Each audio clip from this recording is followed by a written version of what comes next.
Halo, kembali berjumpa dengan saya Hersman Sunarif dari Forum News Network. Kemarin pagi itu hari Rabu tanggal 13 Januari bertepatan dengan Rabu Wage. Ini penting ini saya sebut Rabu ini karena berkaitan dengan kebiasaan Presiden Jokowi yang melakukan kegiatan Rabu Pon, tapi kali ini Rabu Wage Presiden Jokowi sudah divaksin secara resmi dan itu disiarkan secara langsung. Banyak sekali pejabat-pejabat yang mana itu Bung Rocky, pokoknya seru deh ini kegiatannya. Tapi yang menarik justru respon netizen ini. Jadi trending topik tuh rezim rekayasa.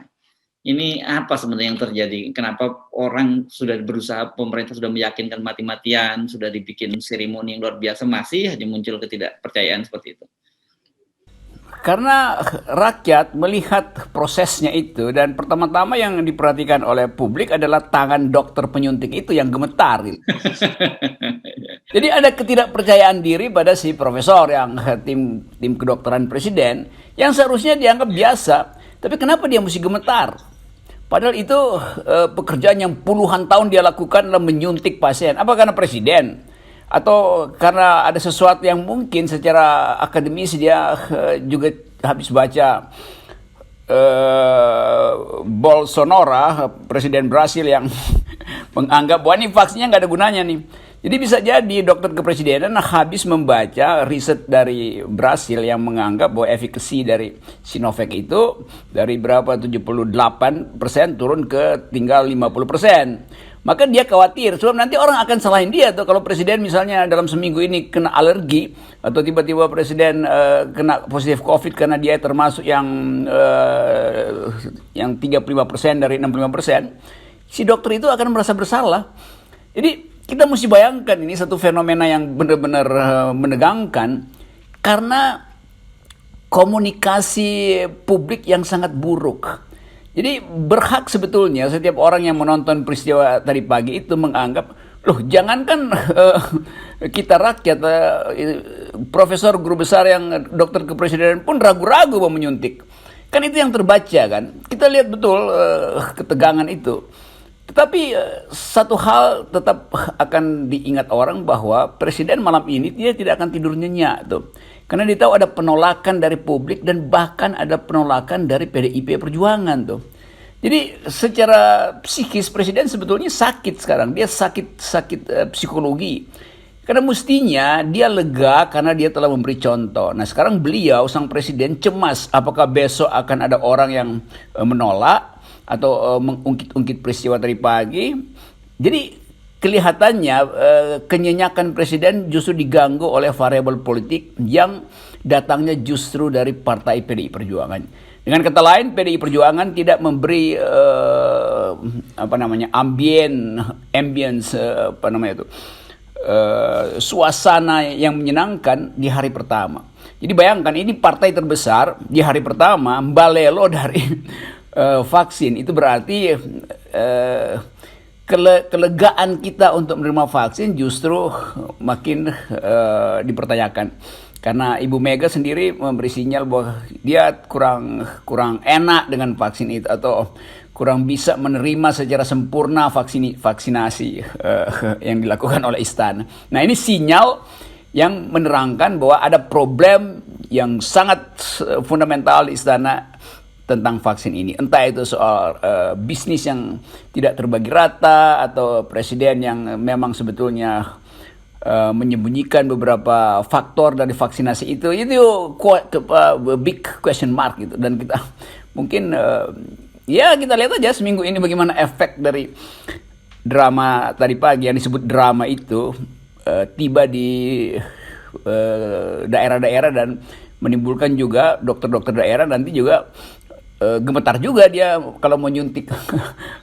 Apalagi kalau dia harus nyuntik sesama tenaga medis kan, itu lebih lucu lagi tuh kita lihat. Kita lihat sih sebagai kelucuan itu dokter kok gemetar gitu ya. Tetapi secara psikologis bisa dibayangkan bahwa dokter itu juga membaca banyak informasi dan tahu bahwa ada yang belum selesai dengan efikasi vaksin ini. Gitu. Oke, ya betul, karena Presiden Jokowi tadi juga mengomentari soal gemetarnya Profesor Abdul Muthalib tadi. Padahal kalau dijelaskan di situ Profesor Abdul Muthalib itu wakil ketua dokter kepresidenan. Jadi artinya sebenarnya dia sudah, kalau alasannya kata seperti Jokowi, Pak Jokowi bahwa ini mungkin karena yang disuntik presiden gitu, jadi gemetar. Saya kira alasan itu dibatalkan gitu ya, karena faktanya beliau adalah wakil ketua tim kepresidenan gitu. Dan kemudian juga publik membandingkan ini seremoni yang terjadi antara Presiden Jokowi dengan tetangga kita gitu, dengan Bijili ya atau Lin Sin Leong gitu. Dia kan kita lihat tanpa seremoni gitu, dia datang. Singapura. Ya, Singapura ya. Dia datang tanpa seremoni begitu, dan kemudian yang menyuntik juga kalau lihat tampilannya itu perawat biasa saja dan tough banget gitu, santai, nggak ada gemetar-gemetarnya gitu. Dan kedua yang bedanya itu memang kalau di Singapura tuh Pfizer, pakai vaksinnya bukan Sinovac gitu. Iya, dokter kepresidenan Jokowi juga sebetulnya kalau dia nyuntik di Singapura dia nggak gemetar karena dia punya keyakinan akademis dan saintifik bahwa Pfizer itu tidak dipersoalkan di dunia itu. Walaupun sebetulnya Israel juga masih kena tuh disuntik Pfizer, terus ada reaksi segala macam.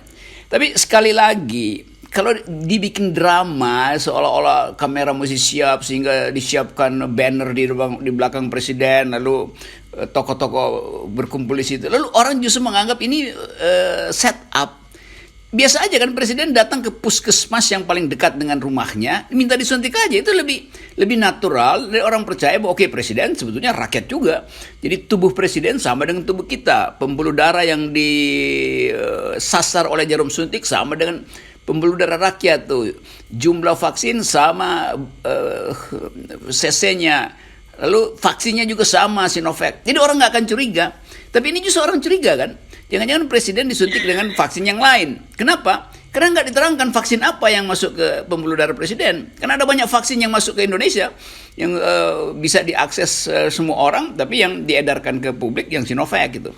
Jadi bagaimana mungkin kita dapat semacam keyakinan kalau opini publik udah lebih dahulu berkembang bahwa keyakinan pada efikasinya kurang. Mungkin Ripka juga sekarang lagi ikut rapat dengan Ibu Mega, dan Ibu Mega mungkin bilang ya itu udah tindakan bagus. Lalu Ripka merasa oke, dia sudah berbuat sesuatu untuk untuk melayani kecemasan publik tuh. Dan presiden tahu pembicaraan itu antara Ibu Ripka dan Ibu Mega, lalu presiden merasa kok aku tidak didukung ya. Itu. Ya, oke. Ini memang aneh memang, karena kemudian saya juga di media sosial itu berkembang isu ini, mereka dikemas dalam bahasa yang numpang tanya saja ya, kenapa itu jarum yang disuntikkan kepada presiden itu kelihatan kecil, beda sekali dengan jarum yang menyertai vaksin. Saya sendiri juga nggak tahu, rupanya setiap kali dalam satu kotak vaksin itu sudah disertai dengan alat suntiknya sendiri gitu, atau seperti apa? Ini ada netizen yang bertanya. Ini nanti tentu teman-teman kedokteran yang perlu menjawab itu kan. Tapi sekali lagi itu menunjukkan ketidakpercayaan. Kedua, berkaitan dengan Ripka Ciptaan ini sudah muncul penjelasan press release dari Sekjen Hasto Kristianto ya dia yang saya garis bawahi, satu, dia menyatakan bahwa mereka mendukung kok vaksin ini yang dilakukan oleh pemerintahan Jokowi Ma'ruf. Tapi yang dia minta satu, jangan berdagang. Pemerintah itu jangan berdagang pada rakyat. Ini persis seperti yang disampaikan oleh Ripka Ciptaan gitu.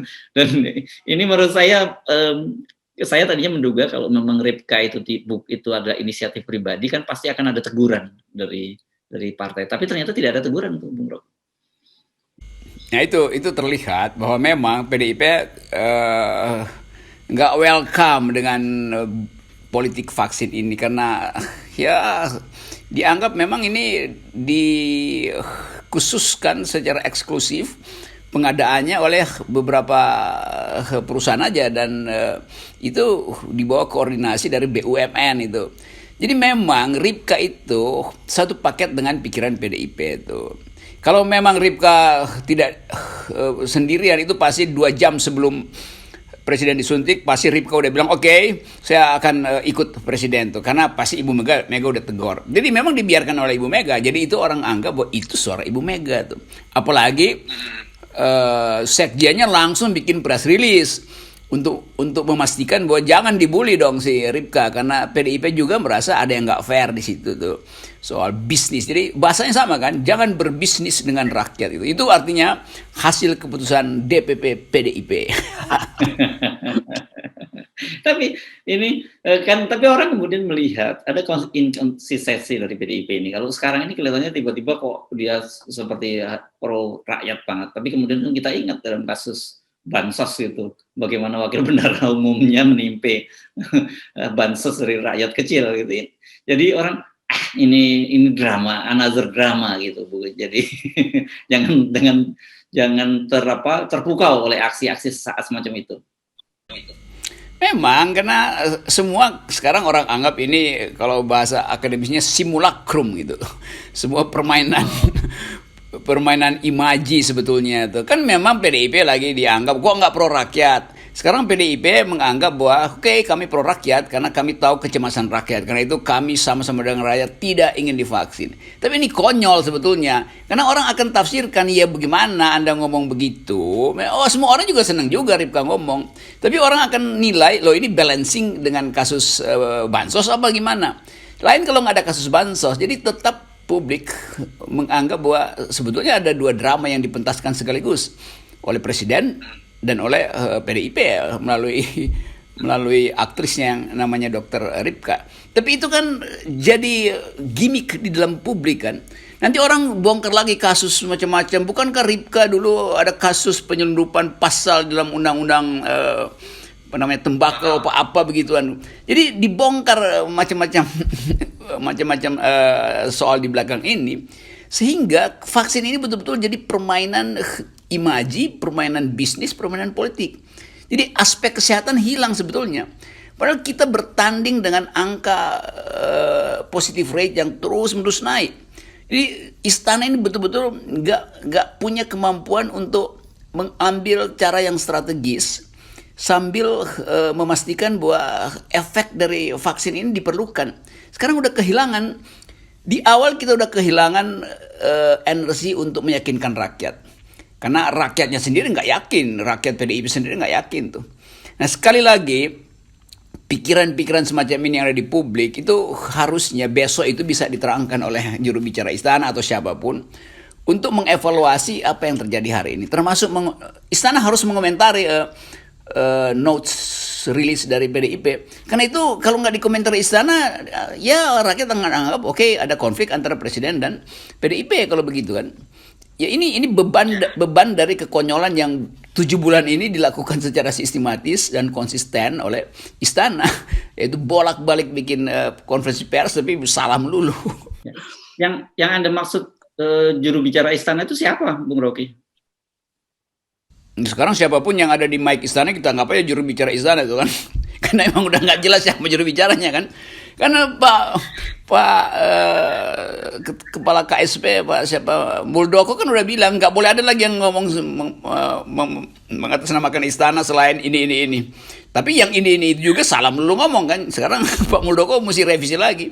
Mestinya dia bilang aja yang berhak mewakili istana hanya saya atau Pak Pratikno. Tapi Pak Pratikno itu nggak boleh bicara karena terlalu sensitif. Kalau sekretaris kabinet, menteri sekretaris negara yang bicara, maka dengarlah ucapan-ucapan saya. Tapi kita juga tunggu, Pak Muldoko juga nggak ngomong. Yang dikirim bicara adalah kroco-kroco dari KSP tuh yang asal komen segala macam. Jadi orang makin anggap bahwa ini istana udah bisu apa, nggak bisa ucapin sesuatu lagi tuh yang terjadi. KSP sekarang nggak tahu siapa, tiba-tiba si ini ngomong, situ ngomong. Ya apa kapasitasnya buat komentari hal yang betul-betul memerlukan keteduhan berpikir gitu. Ya ini kan seharusnya vaksin ini menjadi semacam kabar baik, walaupun kita tahu bahwa vaksin ini bukan berarti itu sebagai senjata pamungkas tiba-tiba pandemi berhenti begitu saja. Tapi pada hari ini nih, saya baca datanya nih Bung Rocky ya, itu kasus hariannya itu rekor tertinggi nih. Hari ini mencapai 11.278 kasus. Dan angkanya udah di atas 850.000 itu. Sekarang dan kasus aktif hariannya juga mencapai angka tertinggi. Jadi sebanyak 129.628. Ini angkanya memang kalau kita lihat itu kurvanya naik terus. Kan mestinya istana itu sejak minggu kemarin misalnya rubah komunikasinya tuh. Dia mesti perlihatkan trade off antara disiplin kesehatan dengan naiknya angka itu. Supaya tadi pagi orang betul-betul percaya bahwa kita mesti turunkan 11.000 itu. Paling nggak 100 per hari turun. Dan itu mesti berlangsung sejajar dengan peningkatan orang yang divaksin. Nah sekarang yang terjadi terbalik. Angkanya melonjak, yang mau divaksin itu menurun karena ketidakpercayaan. Jadi sekali lagi kita membayangkan bahwa kemampuan unit di istana itu kan mesti ada unit yang mengevaluasi opini publik itu nggak ada. Jadi dianggap opini publik itu ngaco. Lo justru itu yang membahayakan karena nggak mau dengar opini publik. Nah ini ya, saya kehilangan istilah untuk menyebut kekacauan itu. Mungkin yang terjadi ini kemampuan berpikir sebagai mamalia itu turun ke tingkat protozoa gitu kan. Jadi itu yang terjadi kan. Padahal kita makhluk itu tumbuh dari protozoa terus jadi vertebrata. Jadi kayak nggak ada tulang belakang ini invertebrata ini opini publik istana. Sehingga ya jadi kalau nggak ada tulang belakang dia kan jadi moluska itu pelajaran biologi. Nggak bisa firm gitu, nggak bisa stiff. Gini lihat dan nggak ada point gitu kan. Jadi tolonglah istana itu kembali jadi mamalia, jangan jadi invertebrat. Bung Rocky, ini kan sebenarnya momen sangat penting ya hari ini. Maaf saya kemarin tuh hari Rabu tanggal 13 ketika Presiden Jokowi disuntik vaksin ini bagaimanapun juga semacam ini kan semacam hope muncul. Situasi kita sudah berapa berbulan-bulan gitu kita kan seperti nggak ngerti apa-apa, tapi tiba-tiba vaksinnya harusnya menjadi hope gitu, menjadi harapan besar dari publik. Tapi tiba-tiba sudah diaborsi lebih duluan oleh PDIP dan kemudian dampaknya juga masyarakat yang sejak awal memang public distrust meluas itu tambah parah gitu situasinya. Karena itu saya bilang tadi Presiden berharap malam ini dia tidur nyenyak, semacam malam pengantin gitu indah. Oleh PDIP dirubah jadi malam neraka. Jadi Presiden nggak bisa tidur, tidak bisa menikmati apa yang dia bayangkan sejak 3-4 bulan lalu bahwa dia akan jadi hero, dia akan jadi penyelamat, lalu dipromosikan. Mungkin dia ingin agar supaya ada headline keberhasilan supaya WHO juga lihat Indonesia.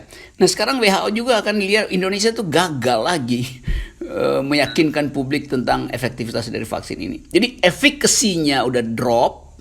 Kalau berhasil 78 turun ke 50, Indonesia dari 65 bisa turun ke 30 tuh. Itu efikasi kimianya loh.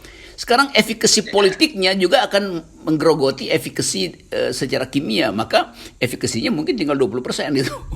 Jadi ini isu yang betul-betul berbahaya karena begitu public distrust ini meluas, maka berapapun yang diimpor dengan Sinovac itu nggak akan berefek apa-apa. Jadi kita menunggu lagi skala statistik akan naik bukan karena daya tahan tubuh kita menurun, tapi karena kekacauan koordinasi di dalam manajemen vaksin ini, terutama komunikasi politiknya. Itu bahayanya. Kalau Anda diminta bantu membenahi, dari mana mulainya, Bung Rocky, situasi seperti sekarang ini?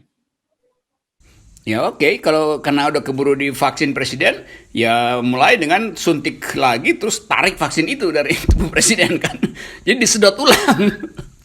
Artinya, dengan kata lain saya mau katakan, sedot kembali semua informasi yang pernah diucapkan istana dan terangkan dengan jujur pada publik bahwa kami sebetulnya gagal karena itu kami minta sekali lagi kepercayaan publik dan harus dimulai dengan kejujuran itu.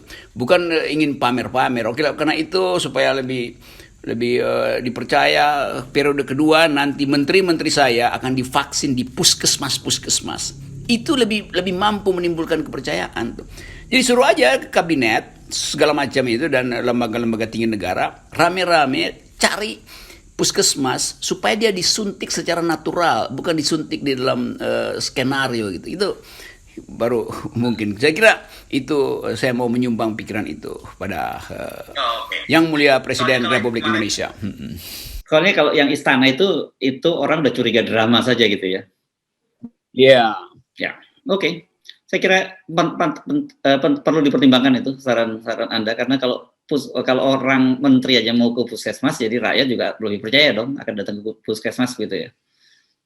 Ya, nah kalau itu saya kira Ibu Dokter Ripka Ciptaning tuh juga akan bersedia untuk bergabung dalam proses vaksinasi ini.